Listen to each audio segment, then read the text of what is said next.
What's up, guys? It's the Transylvanian, back with another video.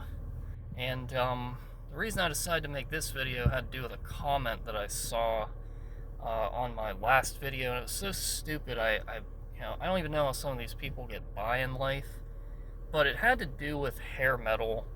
And the guy was saying stuff like, oh, you can't say Slipknot and some of that metalcore isn't more extreme than the hair metal. All right, let me just break this down for this guy because clearly he didn't understand at all.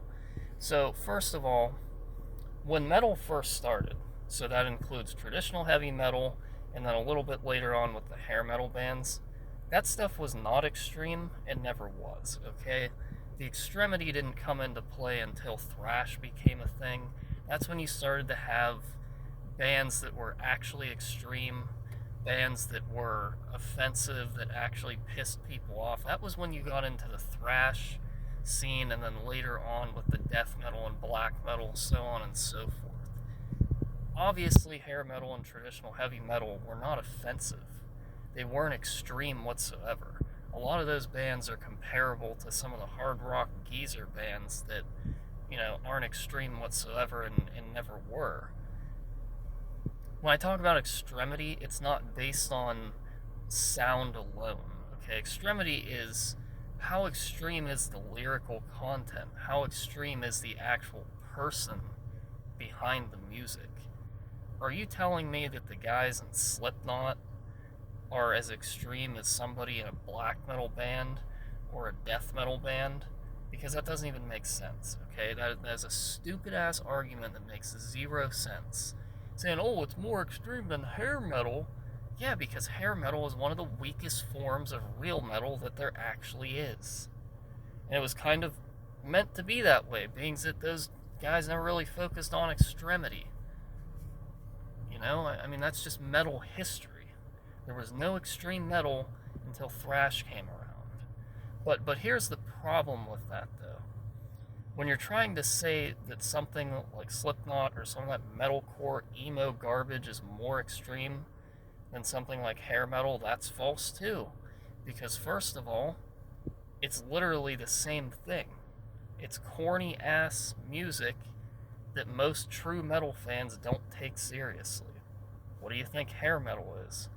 Corny music that most metalheads never took seriously. Not even back in the day. Hate to break it to you.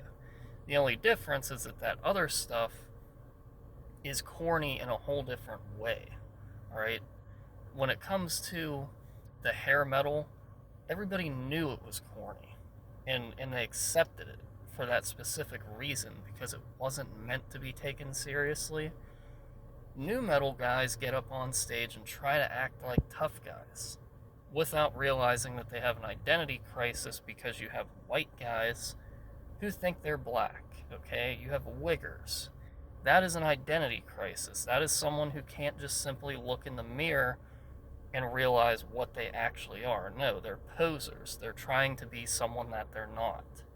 They're dressing and acting like a lower subculture that has lower IQ because they clearly don't have much intelligence themselves. That is why they act that way. When you see sagging pants, when you see sideways hats, that is Special Olympics level retardation, okay? When you see a hair metal band, you just see a bunch of dorks, alright, that are fucking around on stage and not taking their music seriously. But they admit it. They're not trying to act like fake tough guys, like the new metal scene does. If they didn't act like fake tough guys, if they didn't act like wiggers, I probably wouldn't rip on it as much as I do. Now for metalcore.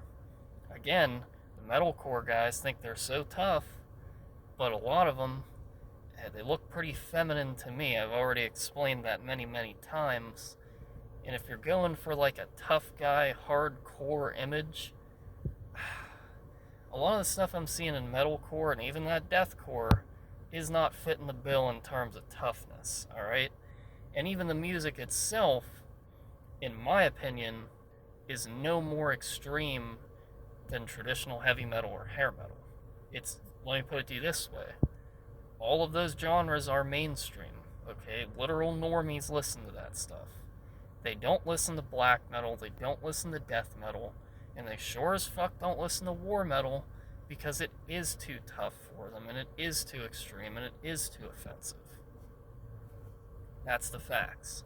When it comes to a lot of these sissy-ass metalcore and new metal bands, like I've said many, many times, there are punk bands from the 80s that are more extreme than that in terms of lyrical content, sound, and most of all, just the personalities that you got from the actual people. I mean, do you mean to tell me that their music, that wimpy-ass, corny-ass, teenage girl music that exists in metalcore is more extreme than Gigi Allen lyrically? You can't say that, because if you did, you'd look like the dumbest person on the face of the planet who actually claims to be into extreme music.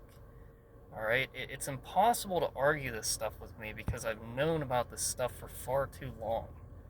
Alright? I started out listening to real metal and actual extreme music, so when I saw that stuff for the first time, I knew immediately that those guys were a bunch of fucking posers, because that's what they are. That's why when they're asked about any sort of real metal, they can't name it for you. And half of those idiots probably don't even know who Gigi Allen is. And if you don't know who he is, and if you don't know the Ronchus brothers, and if you don't even know who fucking Screwdriver is, how can you say you're into extreme music whatsoever? How? Doesn't even make sense. Not that they just not know any real metal bands, they can't even name you any extreme punk artists like I just did. Bands that actually offended people lyrically and just pissed people off in general with their image and onstage antics, so on and so forth. Slipknot never did that. They never pissed off anybody. They dressed like a bunch of wiggers in Halloween costumes. What is so tough about that? What is so offensive and scary about that? Same with the metalcore guys.